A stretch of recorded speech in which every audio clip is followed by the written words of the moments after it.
राजस्थान की मूल प्रवृत्ति अहिंसावादी रही है, लेकिन हमने युद्ध से भी कभी मुंह नहीं फेरा। अर्थात हमने शस्त्र और युद्ध दोनों को एक विकल्प के रूप में रखा है।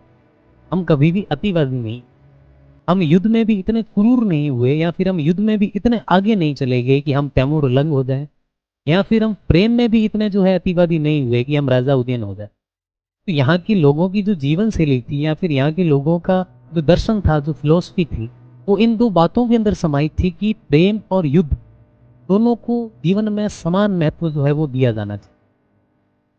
और इन बातों का प्रतिनिधित्व जो है वो एक दोहा करता है।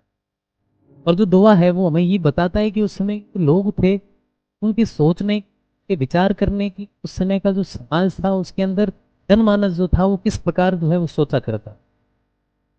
और वो दोहा है, वो ये कहता है कि जन्म अखारत ही गयो भड़ सिर खगना भद। यानी तुम्हारा जन्म अखारत है, यानी तुम्हारा जीवन जो है, तुम्हारा जन्म जो है वो व्यर्थ है।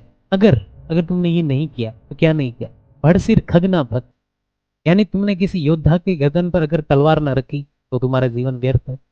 तीखा तुरी न मानिया, अगर तुमने घोड़ों के ऊपर सवारी नहीं की तो तुम्हारा जीवन व्यर्थ है।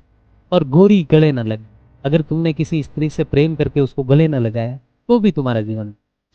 कवि का इस दोहे के माध्यम से बताने का जो अर्थ है वो ये है कि जीवन के अंदर सिर्फ प्रेम या फिर सिर्फ युद्ध जीवन की सार्थकता नहीं।